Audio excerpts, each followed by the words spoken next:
Franguinho sem censura. A resenha esportiva em que a linha é não ter linha.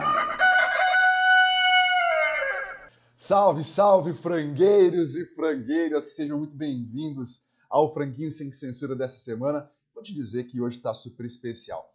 Então, para começar, como sempre, faço um convite para você se inscrever no nosso canal, né, copiar esse link, espalhar para as pessoas e principalmente ativar ali as suas notificações, né, o sininho, para receber a informação que tem vídeo novo chegando.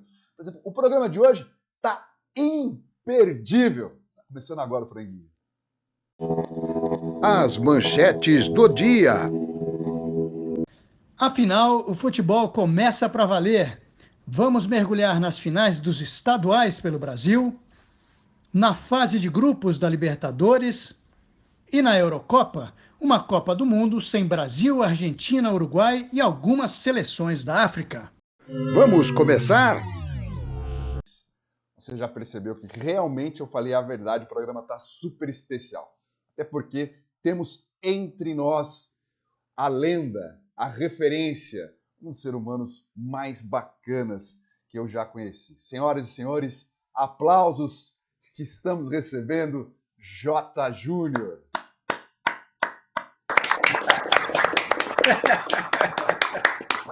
Bem-vindo!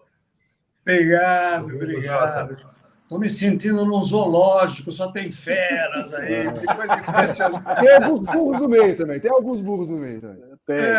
Obrigado, pessoal. Puxa vida, estou no franguinho, preciso falar bem alto isso. Obrigado pelo convite. Obrigado pela presença. Obrigado, eu que agradeço. E o Toné, a Malfi, a cúpula do franguinho sabe perfeitamente, né, o quanto eu queria estar aqui e conseguir realizar este meu sonho. Estou no franguinho. Que bom. Jotinha, você assistiu à transmissão de Brasil e Marrocos pelo streaming do Galvão? Houve alguns erros que na TV seriam indesculpáveis, mas não no YouTube. Inclusive, foram quebrados recordes de assistência e de inscrições no próprio YouTube. O que você acha desse novo fenômeno chamado streaming? É um caminho para os novos narradores, a garotada que está chegando agora? E é também uma opção para os veteranos? Lito, vou ser bem claro e bem sincero aqui, eu não assisti. Eu estou meio sabático, sabe aquela coisa do sabático? Eu acho até bonita essa palavra, né? Sabático. Eu não assisti, não. Olha, e vou dizer mais uma coisa para você. Em termos de seleção brasileira, eu estou até, às vezes, me esquecendo de que a seleção está jogando. Que jornalista é esse, né? Mas teria uma série de justificativas para isso, evidente. Mas não assisti. Eu, claro, acompanhei toda a repercussão, todo o desdobramento, né, das falhas que ocorreram, que eu acho também absolutamente normais, né, porque foi uma primeira transmissão do canal do Galvão. E agora, indo direto ao que você concluiu na pergunta, sim, esse é o futuro já, é o futuro agora, é o que se pede, é o que está se pedindo, né? Então, eu acredito, sim, no sucesso, com repercussão, evidentemente, positiva, com as críticas, né? Então, veja você, até eu estou sendo pressionado a entrar para esse ramo aí, esse novo ramo aí. Estou sendo pressionado, meus filhos estão me pressionando, alguns amigos, né? E eu estou dando uma estudada geral e estou conversando com muita gente que entende, que é do ramo, né, sobre essa nova ferramenta. Então, eu acho que é uma abertura muito boa, especialíssima para todos nós da comunicação, viu, Lito?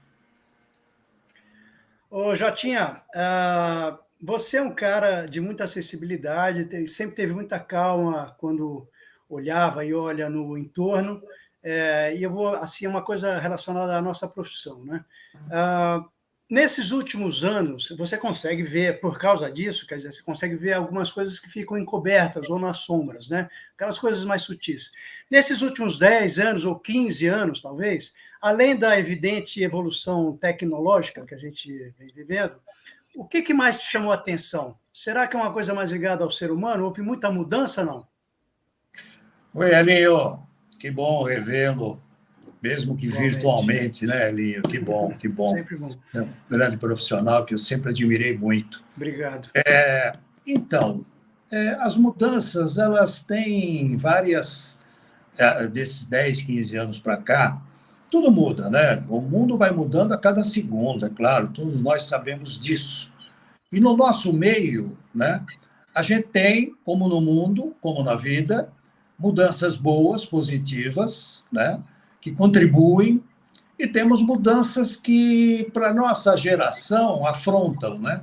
Temos mudanças que nos deixam até perplexos quando a gente vê qualquer coisa, quando a gente percebe qualquer inclinação, né, da comunicação, das tendências e tal.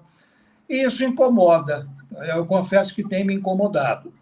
Eu não falo nada, cada um faz o que quer, é evidente, está tudo aberto, ainda mais agora, né, com a internet, com tudo isso, está tudo muito aberto. Mas confesso que estou meio incomodado. Eu, quando vejo uma coisa que está contribuindo, que está fazendo uma abertura legal, né, em termos jornalísticos, né, de conteúdo, né, sem falar da tecnologia que você citou, porque isso está aí para todo mundo, eu me incomodo. Eu não sei se é porque é da minha geração. Eu venho de uma formação jornalística, radiofônica, né, que na época era o rádio, um pouco mais, como é que eu diria? Eu vou usar uma palavra forte aqui, tá? Um pouco mais responsável do que a gente está vendo hoje. Então, isso é bom aí para quem não tem nenhuma consideração pela responsabilidade de quem está atuando, de quem está na sua área. Mas para quem é do ramo, é algo que perturba, machuca, incomoda, né? E preocupa muito. Por quê? Porque, afinal de contas, olha a responsabilidade que todos nós temos diante de uma câmera ou com um microfone apenas, né? Então é isso, viu, Elinho? Eu acho que a gente deveria ter um pouco mais. Não estou dizendo que teria que ser aquela coisa, né? Não, absolutamente. Hoje nós estamos precisando de diversão, nós estamos precisando de descontração, o mundo está precisando disso. E nós podemos fazer isso, como nós fazemos aqui no Franguinho. Não é verdade? Vocês fazem aqui no Franguinho e isso é ótimo. Mas em alguns momentos, eu diria até em muitos momentos, me dá até uma coceira no braço aqui. Dá urticária na gente, né, Jota? Quartarolo. Vamos nos adaptando. Eu acho que é uma adaptação também. Jota, que ótimo ter você aqui. Quando soube que você era convidado, pedi para o Toné, tenho que ser escalado.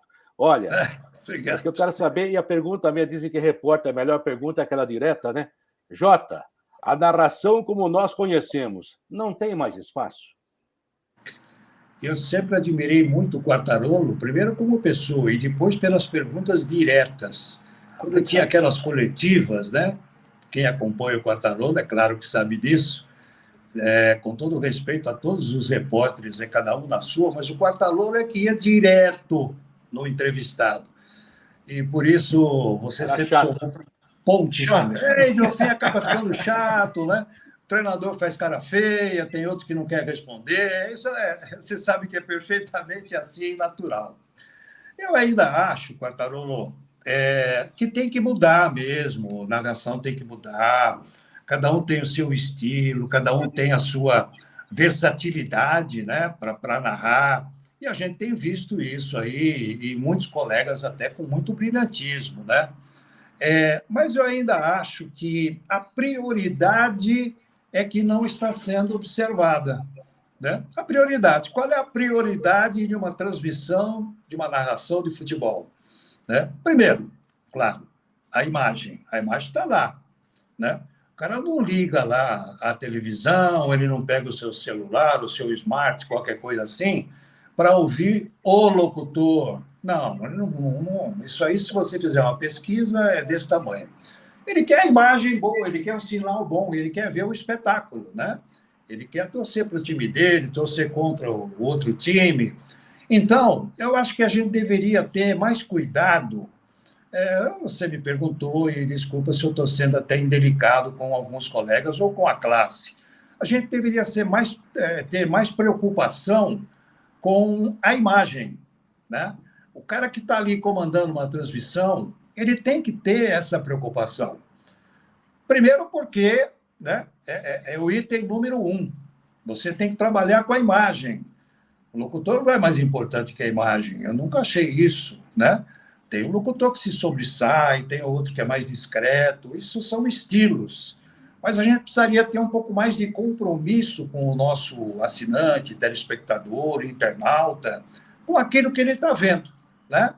Para a gente não poluir muito o que está sendo mostrado e para a gente também não divagar muito, né? Divagação. Então, às vezes, você tira até a atenção de quem está assistindo lá com divagações, com coisas que não tem nada a ver com o que ocorre ali.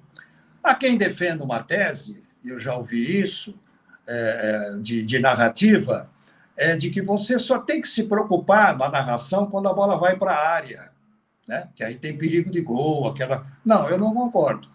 Eu acho que os jogadores de meio campo são importantíssimos. O que está sendo desenhado taticamente ali no meio de campo é muito importante. E aí entra o comentarista com a sua visão, né? Analisando como é que está o desenho tático, a formação tática, né? Se a gente mantivesse, né, Quartarolo, e se fosse para manter a tradição das narrativas e tal, talvez até ficasse um pouco chato, um pouco monótono, até porque as novas gerações estão aí, e nós já fomos de gerações, né, jovens, nós já fomos todos aqui. A gente queria sempre agito, né? Você quer agito, você quer gritaria, você quer... né? Então tem tudo isso, tem tudo isso. Tem para todo mundo também, né? Quer dizer, tem estilos de narração para todo mundo. Só acho que está faltando um pouco mais de compromisso com quem nos acompanha e com o espetáculo que está sendo mostrado. Bom, Jotinha, você nas suas muitas e muitas e muitas transmissões, né? Qual foi o seu maior perrengue que você passou? Pode ser um perrengue do falta de segurança, ou então dificuldade técnica, precariedade na cabine, que tem estádios que não dão tanta condição de trabalho. Qual foi o maior perrengue ou um dos grandes perrengues que você queira nos contar aqui? Meu querido Amalfi, viva o Ipiranga, o Juventus. Amalfi, como eu estou já há um bom tempo na estrada, como todos nós, né? Foram muitos, né? Foram muitos. No tempo de rádio, no nosso interior, aqui no nosso interior, né, Quartarolo? Aqui na terra do Pé Vermelho. Nossa, passei cada uma, cara. Eu e, evidentemente, a equipe, né? Teve um jogo, certa vez, em Fernandópolis, né? O FFC, o Fernandópolis, contra uma equipe de Limeira, o Independente de Limeira, em 73, que nós, primeiro, não deixaram a gente entrar no estádio. Não, porque era um jogo de volta, e lá em Limeira, Limeira tinha 2 rádios que transmitiam na época, né? Lá em Limeira, o cidadão chegou e falou: é o seguinte, ó, eu sou o presidente do time aqui, do FFC, e vocês não vão entrar, porque nós somos os primeiros a chegar lá, entendeu? No estádio. E lá vocês, porque saiu uma briga danada em Limeira, né? Entre torcidas, né? Lá em Limeira, vocês, aquela coisa, né? Chamaram a gente de índio, chamaram de selvagem e tal. Então, aqui, hoje, vocês não entram, vocês não vão transmitir. E a gente tinha certeza absoluta de que a gente não tinha cometido isso. Apenas registramos os lamentáveis incidentes das torcidas, né? E demorou muito para a gente entrar. Fomos para a cabine, conseguimos chegar na cabine. Aí chegam 2 caras e dizem assim: o quê? Vocês de Limeira não vão transmitir aqui, não. Se quiserem, vão lá, na pista de atletismo ali, do lado do Alambrado, e transmitam de lá. Tá bom, ok. Os cabos todos, muda cabo, vamos lá para o Alambrado. Eu e o comentarista nós dois ali no alambrado para transmitir o jogo, e dois seguranças, dois brutamontes do nosso lado, assim, ó, para ver o que a gente estava falando ali, o que estava acontecendo. Para resumir a história, nós conseguimos transmitir do último degrau da escadaria do vestiário. Deitamos ali e fizemos dali a transmissão. E para concluir mesmo, de verdade, o jogo foi às 3h, 3h30 da tarde. A gente só conseguiu sair do estádio às 9h30 da noite. Então, esse foi um dos perrengues, né? Foi uma das coisas que... E depois a pressão de torcida e tal, isso a gente entende que é natural. O que não é natural, evidentemente, é a violência, né? É a violência. E uma vez quem nos salvou de uma confusão dessa também foi o árbitro do jogo. Exatamente, o árbitro foi em Marília. Me perdoe, meus amigos de Marília. Temos muitos amigos em Marília, eles não têm culpa nenhuma disso, né? Eu e Dalmo Pessoa estávamos pela Bandeirantes, e o Dalmo, como era de Bauru, saudoso Dalmo, tinha aquela coisa, né? Bauru, Marília. E o Dalmo sempre foi de muita, né? Sempre foi muito controvertido, também como foi muito direto nas suas críticas, né? E o pessoal já estava de olho no Dalmo, né? E o jogo era Marília e São Paulo. E no primeiro tempo já estava 3-0 para o São Paulo. O jogo foi às 11h da manhã. Imagina como é que a gente ficou lá. E aí, então, foi uma loucura, porque teve invasão de cabine, o Dalmo foi agredido, tudo isso. Acabou o jogo. O presidente do Marília, na época, ele chegou e disse o seguinte: olha, fiquem tranquilos, como se isso fosse possível, né? Que eu vou mandar aqui uns policiais, eles vão descer com vocês até o carro, vocês vão embora, né? Peguem a estrada. Perfeito, muito obrigado, presidente, muito obrigado. Chegaram 6 ou 7 policiais. E o público já tinha saído ali da arquibancada. E fomos descendo com os policiais. De repente, o nosso operador olha para trás e diz assim: ó, só tem 2. Eram 7, só tem 2 agora. Andamos mais um pouquinho, não tinha mais nenhum. E Quartarolo conhece bem ali, né? Aquela saída por baixo da arquibancada ali do Bento de Abreu ali. E ali, então, quando a gente botou a carinha ali debaixo da arquibancada para sair, a coisa estava fervendo, cara. A gente ia apanhar mesmo, muito. Aí vem do corredor dos vestiários o árbitro, Dulcídio Vanderlei Bosquilha, santo Dulcídio, que também está no céu. Dulcídio olhou assim, ele tinha muito relacionamento com o Dalmo, né? Ele olhou assim: o que está acontecendo aqui? O que está acontecendo aqui e tal? Aí o Dulcídio abriu aquela bolsinha dele, tirou lá um 38, 45, sei lá quantos, tirou e falou: pode vir agora, vem bater no Dalmo aqui, pode entrar. Abriu, aquilo ficou assim, um deserto. Foi quando nós corremos para o carro e fomos embora. O Dulcídio, se tivesse uma briga, você não convidasse, ele brigava com você. Exatamente. Foi um presente para ele. Muito bom.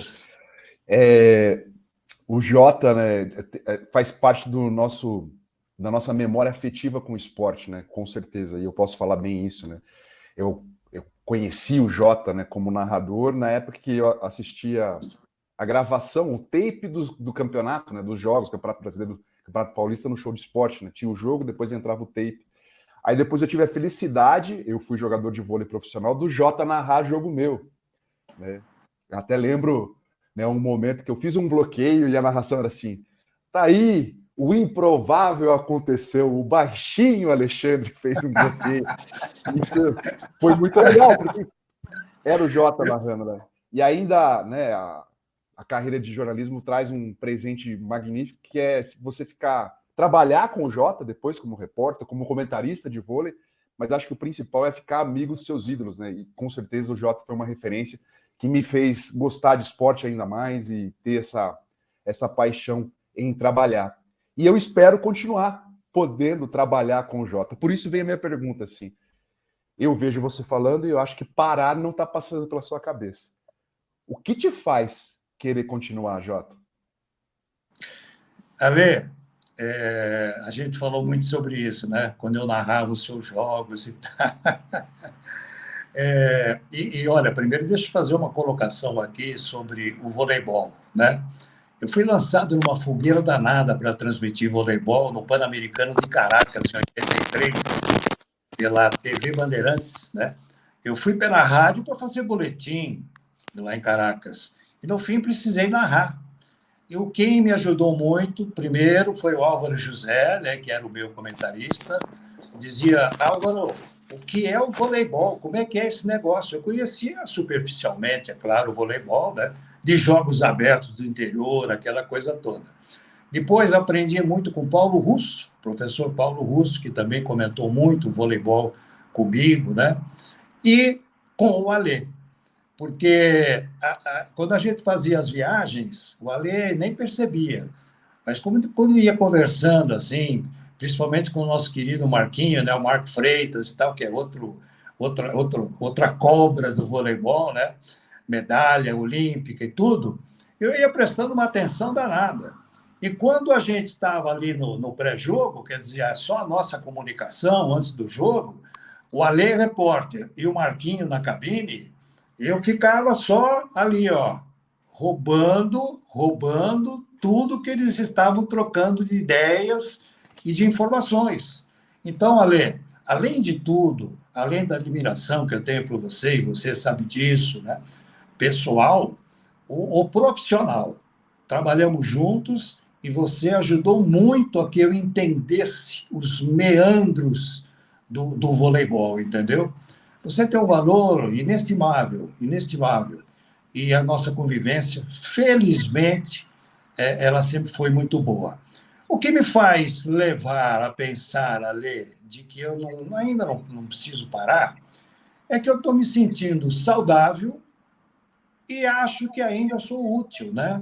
Eu acho que ainda posso dar uma contribuição para a comunicação, na narração, entende?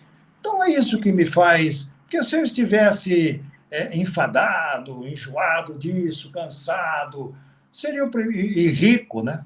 Eu seria o primeiro a dizer assim, ó, meus amigos, muito obrigado, se escrevi bem ou mal, a minha história está escrita, vamos em frente, agora eu vou para casa, vou botar o chinelinho, vou brincar com os netos, né?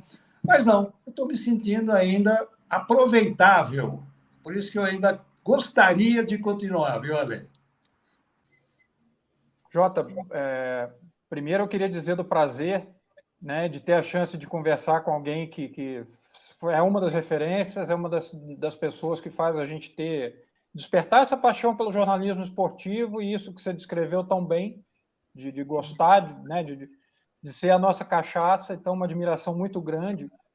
E eu queria saber de você, quer dizer, você não é artilheiro, não é zagueiro, não é goleiro, mas conta no seu currículo inúmeros gols feitos, né, gols levados, mas enfim, qual gol que saiu ou que não saiu você mais gostaria de ter narrado? Ô, Rodrigo, prazer, viu, Rodrigo? Prazer, meu amigo. Muito obrigado pelas palavras que eu gostaria de ter narrado, né? Olha, já me foi feita essa pergunta e eu como com 10 anos de idade para 11 anos, eu acompanhei pelo rádio, lógico, a primeira Copa do Mundo, 58, na Suécia. E depois a gente veio a assistir, né, aos filmes que nos foram colocados à disposição. Aquele gol do Didi, aquela folha seca do Didi, no gol da esquerda, o Amalfi vai me ajudar, o Quartarolo vai me ajudar, não me lembro contra quem, que a bola entrou no ângulo assim e o goleirão ficou mais perdido do que... Né? França, né? França. Contra a França, naquele 5-2, né, Amalfi? Isso. Eu acho que foi isso mesmo. Foi um gol que, na época, ouvindo pelo rádio, a gente ouvia muito falar da folha seca do Didi, né? Que era uma das suas especialidades. Ele batia com o lado dos 3 dedos aqui e a bola parece que ia zigue-zagueando ali e o goleiro ficava completamente perdido, né? E depois, quando eu vi aquele gol no filme, né? Aquele filme que está rodando até hoje aí para a gente, graças a Deus e felizmente, não sei se foi uma associação, né, de ouvir o rádio, de ouvir uma Copa do Mundo pela primeira vez, e da vibração do locutor na época, né? O Edson Leite, grande comunicador, o Edson Leite, com aquela voz impostada, aquela voz bonita e tudo. E depois eu ouvi também, né, com o Jorge Cury, que aquilo me falou, puxa vida. E quando eu vi o gol no filme, eu falei, meu Deus do céu, olha que gol para a gente narrar. Olha que prato cheio para o narrador, né? E sendo um jogo de Copa do Mundo, e sendo o Didi, né? Então eu destacaria esse. Claro que teríamos outros aí, é evidente, porque quantos gols maravilhosos, fantásticos a gente já viu, né, no nosso futebol, e a gente poderia destacar, poderia listar aí muitos. Mas esse, até por uma questão, né, né, minha mesmo, esse eu gostaria, porque, olha, e ainda com aquele som de telefone que vinha lá da Suécia, né? Ficava mais gostoso ainda, né, Quartarolo? Era um negócio que nos envolvia de uma maneira, porque, primeiro, se dizia assim, né, e pelo que a gente ouvia, nossa, a Suécia é longe, né? Os adultos falavam, nossa, e como é longe e tal. E aquele som que parecia que vinha de um outro planeta, né? Que isso faz falta também no rádio, sabe? O som telefônico das transmissões, isso aí foi uma coisa extraordinária também para deixar o ouvinte com uma emoção maior, né? Então, Rodrigo, eu destacaria esse gol do Didi, a folha seca do Didi em 58. O Toné lembra disso, ele estava lá, pô. Ô Jota, entenda a pergunta. Eu sei que você viu muitos jogadores em campo por conta da sua extensa carreira, mas tem algum que você pode falar, né, além da folha seca do Didi que você disse, mas um jogador que você pode citar uma jogada que te deixou sem fala? Eu sempre gostei de estilos, aqueles jogadores inteligentes, técnicos e estilosos. Sempre gostei. Porque seria muito fácil você, de repente, escolher um atacante, um goleador, né? Porque é a festa do povo, é a conclusão final de qualquer jogada. Seria até muito cômodo e teríamos tantos e tantos e tantos, né? Ou então um grande goleiro, não é verdade? Você vai de um extremo ao outro, né? Mas, olha, jogadores de meio de campo que sempre me impressionaram, né? Pela habilidade, pelo estilo, pela inteligência, né? Inteligência de jogo, visão de jogo, né? Então, olha, o primeiro que me impressionou, o Didi, então, é hors concours, né? O Didi é um jogador fantástico. Quem vê aí os tapes, não, mas os filmes dos jogos do Didi, tape também. Não, se não se encantar, é porque não tem bom gosto, é porque não sabe apreciar o que é bonito e o que é refinado. Então, vou começar pelo Didi. Eu vou nos jogadores de meio de campo, né? Ademir da Guia, incontestável, me parece, né? Mengalvio, como jogava bonito o Mengalvio, naquele célebre ataque do Santos, Dorgal, Mengalvio, Coutinho, Pelé e Pepe. Mengalvio que está com a gente até hoje aí, que alegria. Mengalvio, Pedro Rocha. Pedro Rocha era um jogador, além de tudo, um belo batedor de falta e tal, um jogador de uma elegância, era difícil o Pedro Rocha errar um passe, um lançamento, né? O Dicá, da Ponte Preta, que eu acompanhei tantos e tantos jogos do Dicá aqui em Campinas, e mesmo depois, né, que a gente assistia os jogos do Dicá e tal. Então, eu estou destacando os jogadores de meio de campo porque foram jogadores que realmente me encantaram, né? E não posso deixar de falar de Roberto Rivelino. Rivelino era um meia atacante, né? O Rivelino fazia gols, e quantos gols fez, né? Roberto Rivelino, então, é algo, vou colocar junto com o Didi ali, logo no começo da lista, porque o que eu vi o Rivelino fazer foi algo que, né? E a gente pode até rever a todo instante, o quanto quiser aí, né? Não é porque trabalhei com ele tanto tempo, não, absolutamente. Rivelino também é um jogador que sempre me encantou, e não só a mim, né? Encantou o mundo. Jotinha, qual é o esporte que mais te empolga, tanto sob a perspectiva do narrador quanto a do admirador de esportes? Bom, a gente não pode. Eu sempre coloquei o futebol, né, como o primeiro, né? Mas o futebol, na minha avaliação, na minha concepção atual, né, claro, ele já tá me desencantando nesse ranking aí que a gente possa fazer, sabe? Futebol já teve momentos fantásticos, ainda tem momentos extraordinários, é lógico, mas o futebol, ele com exceções, evidentemente, né? O futebol, ele às vezes ele me deixa impaciente, me deixa impaciente. Eu sei que tudo isso faz parte do que é hoje. Aí o lateral direito pega a bola, toca para o central. O central pega, toca para o quarto zagueiro lá, que a gente chamava de quarto zagueiro, nem sei se ainda hoje é chamado assim. O quarto zagueiro, às vezes, ou saía jogando com o goleiro, agora o goleiro sai jogando, ou então metia para o lateral esquerdo. Se a pressão fosse um pouquinho mais, né, o lateral esquerdo voltava a bola para o goleiro.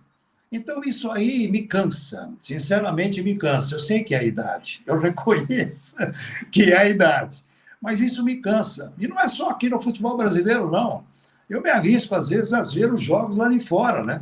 Temos jogos extraordinários lá fora, de Premier League, de Champions e tal, mas às vezes a gente fica 3, 4 minutos vendo esse toque infrutífero na bola, né? Esses passes que não rendem absolutamente nada e que dão até muito tempo para o pessoal se reorganizar lá atrás, o time que vai ser atacado. Um esporte, Lito, que sempre me empolgou muito, e como narrador também, o basquetebol. Nossa, quando eu fazia basquetebol, quando eu transmitia basquete, mas eu me envolvia tanto, né, pela dinâmica do basquete, né? É aquela coisa que para o narrador é fantástica.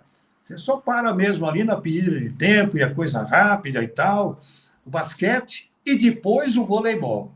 E eu vou citar um aqui que eu fiz também, eu transmiti, tive a felicidade de transmitir muitos jogos, o tênis. Eu, como pratiquei um pouquinho de tênis e acabei me envolvendo e gostando muito com o tênis, eu sempre gostei de fazer os jogos de tênis, de transmitir tênis, entende? Então, eu colocaria exatamente assim, né? Futebol já, para mim, perdendo um pouco da sua, né, da sua primeira posição. Depois o basquete, né, como narrador e até como telespectador, o vôlei e o tênis. Jotinha, na sua opinião, por que é que o Brasil não é mais o chamado país do futebol? Quer dizer, eu digo em termos de supremacia, né? Porque já faz mais de 20 anos que a gente não ganha uma Copa do Mundo. E a gente já foi até motivo de anedota, quer dizer, aí mais por causa do Neymar em 18 e tal, mas, de qualquer maneira, a gente perdeu um pouco daquele respeito que a gente impunha aos estrangeiros, né? O que você acha? Perdemos. Eles perderam o medo, né? Eles perderam o medo. Na verdade, eles tinham medo, respeitavam, claro, mas no fundo era um medo da seleção brasileira por tudo aquilo que já havíamos conquistado, né, nas outras Copas. O Brasil não é mais o país do futebol, mas continua sendo, né, Elinho? Eu tenho quase certeza disso, o país que mais revela jogadores para o futebol mundial, né? Você vê o quanto eles continuam vindo buscar aqui os nossos garotos, né? Pé de obra. Pé de obra, exatamente. Então, nisso, a gente não perdeu nada.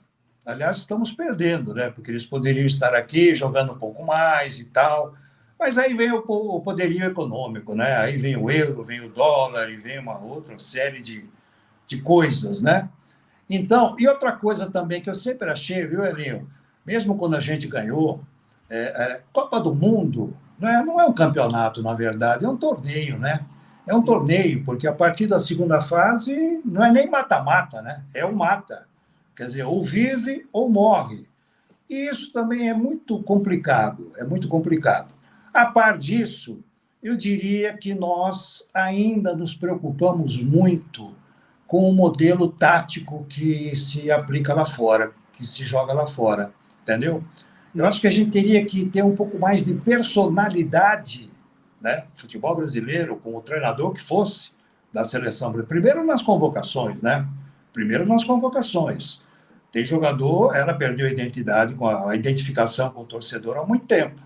Outro dia, alguém me perguntou assim, ô Jota, quem é aquele, né, jogador de meio de campo da seleção brasileira? Eu falei, olha, sinceramente, eu não sei. Eu sei que ele joga na Europa.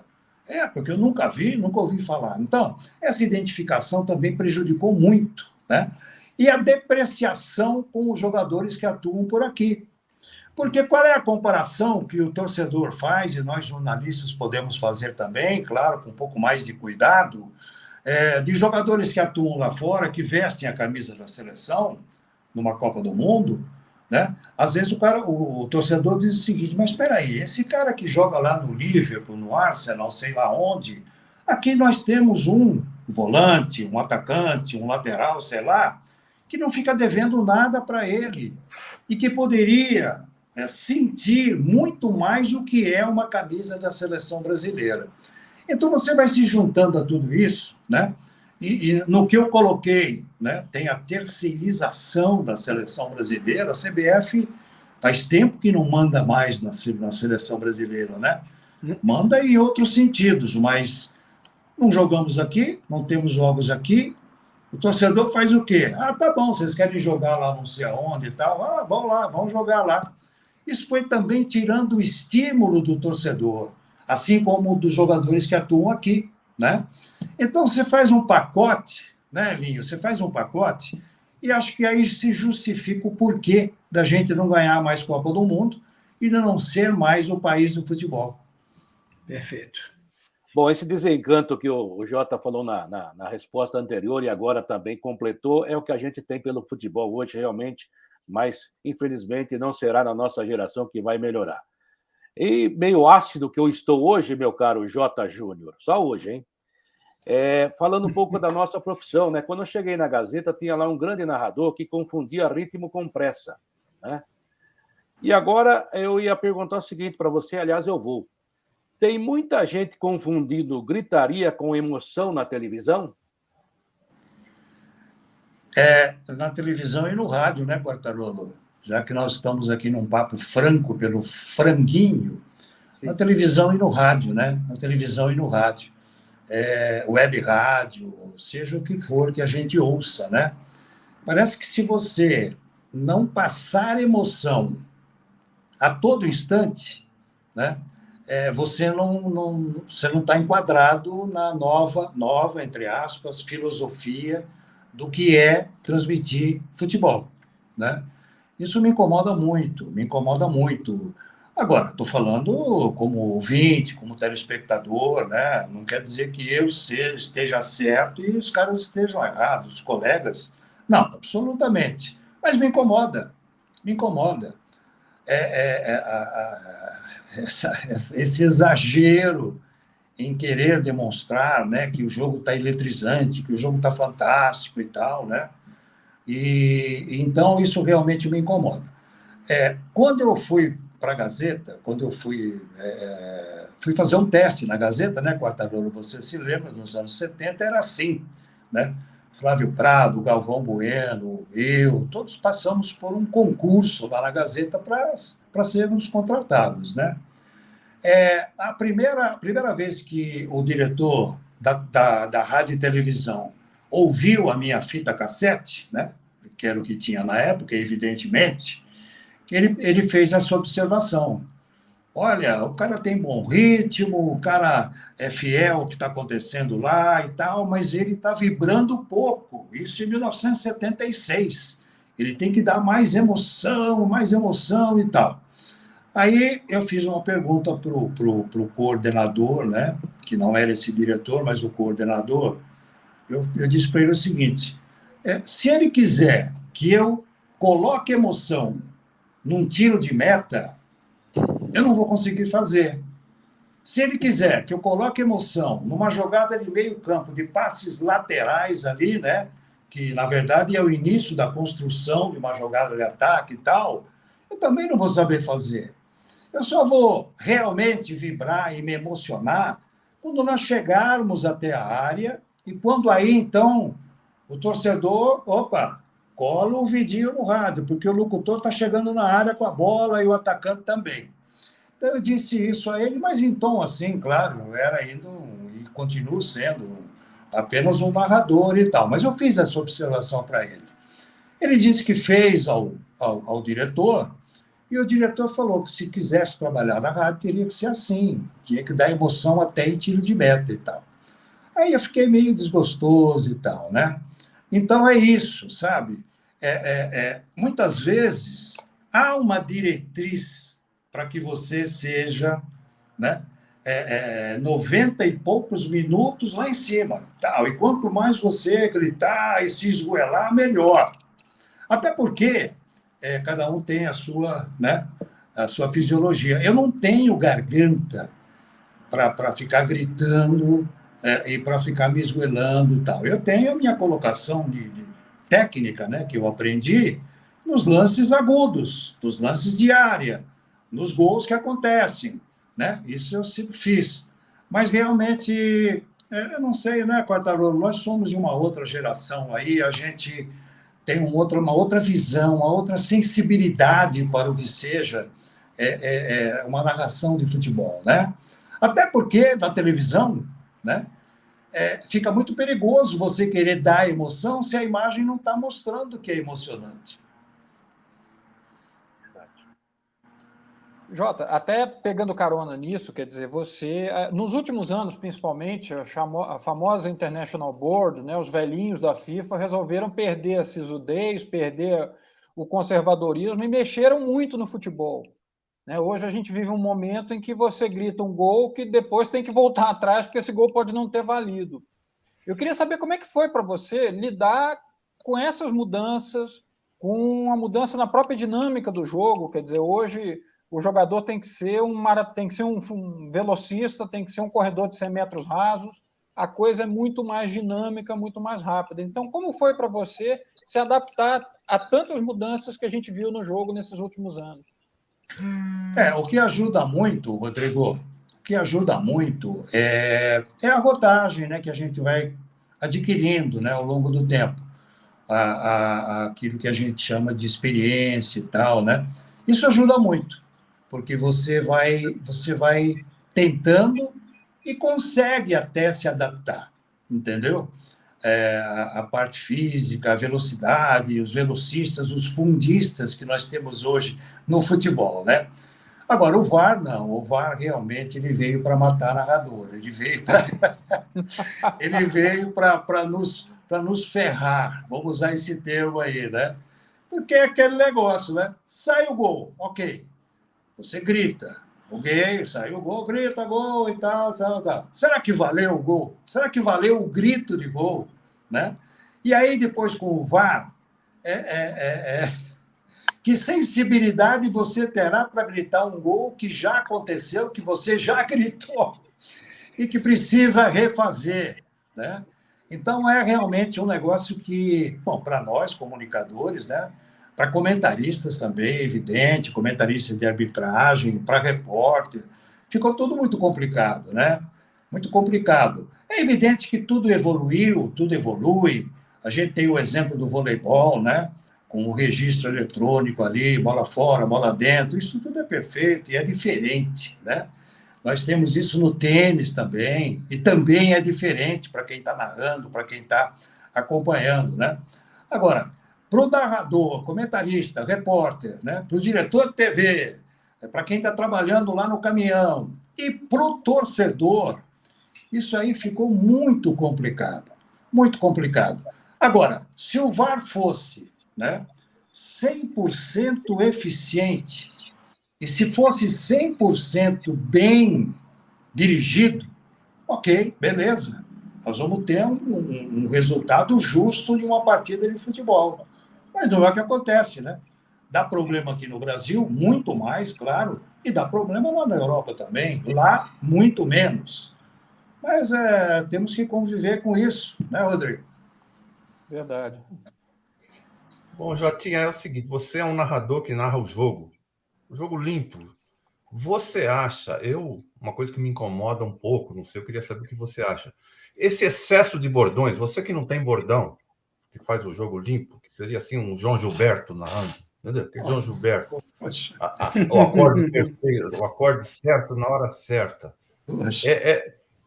O excesso de bordões, ele serve para encobrir a falta de talento de certos narradores? O excesso de bordões? Você está falando no excesso, Amalfi, perfeito, perfeito. Aí eu acho que todo excesso, né, em tudo na vida, o que for excesso, é evidente que não fica legal, não fica bem, e fica uma coisa meio que catequizada, né? Eu acho que, então, nos excessos, eu concordo plenamente com você. Eu sinto não ter, né? Sinto assim, não que estou arrependido, não. Eu sinto não ter essas sacadas que os colegas tiveram e têm, né? É isso que às vezes me incomoda um pouco. Como eu vim do rádio e de uma diretriz de rádio que era narrar o jogo para você poder passar para o ouvinte aquilo que estava, né, o melhor possível, aquilo que está acontecendo no campo, né? Eu nem tinha tempo para pensar em bordão, né? Então, eu não costumo usar. Você sabe que no rádio até eu tive um bordão, sabe? Eu tive porque nós estávamos na época da explosão do Osmar Santos, né? O Osmar Santos chegou e arrebentou, isso não precisa nem falar, né? Cheio de bordão. Cheio de bordões. E aí a gente se sentia até, não diretamente, mas indiretamente, pressionado pela direção das rádios, né? Para que a gente também entrasse nessa, para que você também, vamos criar alguma coisa, que o cara lá está esmerilhando, como dizia o Osmar, né? Nas suas narrações. Então, eu até tive, sabe? Então, por exemplo, quando saiu o gol, né, eu gritava o gol e tal, no tempo do rádio, e aí eu dizia assim, caiu na rede é gol. Sabe uma coisa que na hora me veio assim, caiu na rede é gol, caiu na rede é peixe, aquela coisa, né, Eu até tive isso, mas aí eu achei que não estava legal, eu não me sentia bem com isso e tal, e eu preferi continuar, então, narrando de uma maneira simples, né? Simples e procurando detalhar cada vez mais o que eu estava vendo. Ô, Jota, evidentemente que a sua forma de narrar, né? A gente está falando de maneiras de narrar, ela mudou com o tempo, né? Você começou de um jeito, foi se adaptando, entraram as referências, né? Que foram surgindo. Você citou Osmar Santos, né? Com bordões, isso serviu de referência para muitos narradores que estavam começando, enfim, que estavam no meio do caminho. Você acha que hoje, por conta do evento streaming, a forma de narrar também está passando por mudanças? Ela tem que ser mesmo diferente? Olha, parece que hoje se impõe, pelo menos é a impressão que eu tenho, né? Não conversei com ninguém ainda que estivesse fazendo transmissões de futebol no streaming. E também não assisti nenhuma ainda. Infelizmente, eu confesso. Deveria ter assistido, né? Mas ainda não assisti. Vou assistir, evidentemente, eu preciso me inteirar da coisa, né? Mas o que se impõe hoje, me parece, é exatamente isso. Já que é algo novo, é algo diferente e tal, eu acho que no blá, blá, blá, na comunicação verbal, eu acho que também terá que ser diferente. Não sei se vai ser legal pro internauta, né? Ou não. Porque nós teremos muitos internautas que ainda são ouvintes de rádio, né? E do rádio do nosso tempo lá, ainda temos colegas que narram no estilo dos anos 70, 80, né? E temos essa geração aí de ouvinte de rádio que ainda aprecia muito esse trabalho, essa linha. Então, eu acho que terá sim, eu não acompanhei a do Galvão, eu confessei, mas eu acho que terá que ser diferente sim, porque é algo que se impõe, né? Porque no streaming, eu não sei aí como é que ficou a fatia por faixa etária e tal, mas eu presumo que seja por uma faixa mais jovem, né? Para acompanhar, assim como na internet. A faixa jovem é que está predominando, não é verdade? Então, acho que por aí é o caminho daqueles que estão investindo, né, nessa ferramenta. não é? Mas a gente não pode esquecer também, assim como na televisão, tanto na aberta quanto na fechada, que nós não temos apenas a geração jovem, né? Você não está fazendo um trabalho dirigido a uma faixa etária ou algumas faixas ali. Você tem ali o garoto de 15, 16, 17, 20, 25, mas você tem o cara de 45, 50, 60, 70 e 80, né? Então, olha, para você fazer uma transmissão que você englobe tudo isso e agrade, não sei se é possível isso. Ou o internauta acaba entendendo e se adaptando à comunicação verbal do narrador, né? Ou então o narrador, comunicador, no caso, ele vai ter que estudar muito para poder agradar o bolo, né, de internautas que acompanham. Ô, Jota, não estava no script não, mas eu queria fazer uma pergunta final para você de minha parte. Quando você saiu da Globo, foi demitido da Globo, e não há nenhum demérito em ser demitido, tanto é que você trabalhou lá anos e anos, décadas, você se sentiu descartável ou você entendeu que é um processo natural? Quartarolo, primeira coisa que eu já me preparei, eu já vinha me preparando, né, para a minha saída, a experiência, mesmo que a gente às vezes não a procure, ela vem com o tempo para a gente, né? A experiência, a percepção, a sensibilidade das coisas, né? E eu já vinha percebendo que com a mudança de filosofia da empresa, com outras diretrizes e tal, em relação aos comunicadores, eu sentia que o meu tempo era curto, né? De 2019 para cá, 2019, 2020 para cá. Eu senti exatamente isso. Então, eu fui me preparando e fui me conscientizando de que isso é absolutamente natural numa relação empresa-funcionário, né? Patrão-empregado. Isso a gente tem todo dia, toda hora, infelizmente, demissões. Como também tem o funcionário que, de repente, não está contente, chega para o patrão e fala, ó, eu vou embora, eu não quero mais ficar na sua empresa. É absolutamente natural. Mas quando você recebe, né, na real, que você realmente está sendo demitido, está sendo, né, vem uma dor, acho que até natural dentro da gente, né?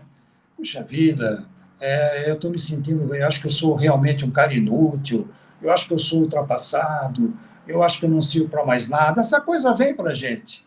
E é aí que você tem que administrar psicologicamente, mentalmente, isso que você acabou de dizer, que ser demitido não é demérito nenhum, absolutamente. É uma opção da empresa, está mudando a filosofia, tem todo o direito, né? E é a mesma coisa que eu vou fazer aqui uma colocação, que é a mesma coisa quando um jogador que está em boa fase e tal, e não é convocado para a seleção brasileira, né? Não é porque o treinador não o convocou que ele deixou de ser um bom jogador, deixou de ser craque, eu sei lá o quê, né? Isso acontece também no nosso meio, quando sai a lista, a relação dos que vão para a Copa do Mundo ou para uma Olimpíada, né? Muitas vezes quem não está relacionado se julga injustiçado, realmente eu não sou um bom profissional, o cara não gosta da minha cara, vai com a minha cara e tal. Não, absolutamente não é isso. Então, o que me preenche, Quartarolo, diante desse evento que ocorreu, a minha demissão, é que eu sei das minhas condições. E como você colocou, eu não ficaria 24 anos numa empresa, né? E as mudanças acontecem, a gente tem que estar sujeito a isso. Então, olha, eu assimilei bem a demissão. As primeiras 24, 48, 72 horas é que você fica ali, né? Puxa vida, mas né, e tal. É o que é absolutamente natural, a gente se abate, né? Você fica meio abatido, né? Normal e natural. E para fechar esse franguinho, aquele convite de sempre. Se inscreve no nosso canal, ativa o sininho para receber as notificações. Você não pode perder programas, você não pode perder, né, um prato delicioso, como tem o J. Júnior, para você degustar, assistir e aprender com esse profissional espetacular. Então fica aqui meu convite para você venha se lambuzar cada dia mais conosco, tá certo? Semana que vem a gente volta, semana que vem tem mais Franguinho Sem Censura. Tchau! Queria agradecer imensamente a presença do J. Júnior, do Toné agora, que entrou em quadro e pode falar um pouco mais. Eu me confundi todo aqui, parecia uma nega perdida, bêbada. Apertei uma porrada de botão aqui. A idade é uma merda. Eu vou voltar com você, Ale, para você fazer o enterramento, aí depois a gente fica conversando entre nós aqui. Tá bom? Desculpe aí, gente. Não, eu só eu vou fazer uma frase boa porque o Jota vai entender. Assim, quando eu saí também da Globo, né, eu passei pelo mesmo processo que o Jota, né, de passar 24 horas mal, 48 até, e depois você vive altos e baixos, né, de você, realmente eu sou muito ruim, mas não sou tão ruim mesmo, tá? Até você estabilizar. E quando eu saí, eu fiz um texto na rede social e usei, né, um discurso do Steve Jobs, né, que ele fez nos Estados Unidos, em Stanford, que ficou muito famoso. E nesse discurso ele falava o seguinte, que talvez a morte seja a coisa mais inteligente da vida, por mais, né, doloroso que seja, porque a gente não pode ser eterno nos lugares, né? A gente tem que abrir espaço para o novo na vida. E também é assim na nossa profissão, né? Tem gente chegando que precisa se oxigenar também, precisa viver, e tem que vivenciar o que a gente já viveu também. Então, esse que é o processo. E só quero dizer, com tudo isso, que, Jota, você está eternamente na nossa memória e principalmente no nosso coração. A gente te ama de verdade. Não foi à toa que você recebeu tantas homenagens com sua saída em redes sociais. Uma avalanche de gente que te conhece pouco, te conhece muito, que trabalhou segundos com você, mas conseguiu enxergar em você a sua integridade, como seus filhos falam de você, né? Eu conheci seus filhos, eles falam assim, meu pai é um homem muito íntegro. E eu acho que você vai muito além disso, né? Você é uma pessoa que todo mundo deveria ser, né? Eu acho que uma das frases que eu li nesses textos, assim, que você devia se espalhar como pessoa na nossa profissão. Que as pessoas sigam muito mais o seu exemplo humano, né, para ser um bom profissional do jeito que você é. Então aqui fica o nosso muito obrigado pela sua presença. E como a gente começou com aplausos, a gente termina com aplausos. E aqui a gente não demite não, né, Ale? Não, aqui é eterno mesmo. É eterno. Aqui a gente admite. Eu só queria, desse discurso do Ale, discordar de uma coisa que ele falou, que todo mundo fosse igual ao Jota. E a gente ia falar mal de quem?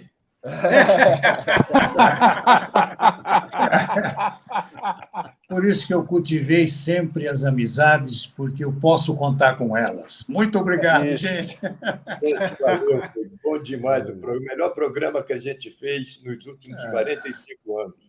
Muito legal. Muito obrigado. Obrigado a todos. Vocês podem continuar falando mal dos outros, aí eu tenho que sair. Eu vou sair para gravar aqui. Um beijo lá no teu pai. Força pro pai. Tchau, Jota. Valeu. Um beijo para você, Ale. Obrigado, cara. Quartarolo, Rodrigo, Lito. Grande abraço, meu querido. Puxa vida, vocês são fantásticos. O carinho de vocês, Elinho, bom te ver de novo. Vocês são muito fantásticos. Sempre. E para o Toné, um beijo. Você tem um coração só, né, Toné? Se tivesse mais, um beijo em todos os corações. Ele tem, mas ele esconde, Jotinha. Ele esconde, né? Jotinha, só uma coisa. Carinho, respeito, não vem de graça. É coisa que se conquista. E você conquistou tudo isso. Franguinho Sem Censura, a resenha esportiva em que a linha é não ter linha.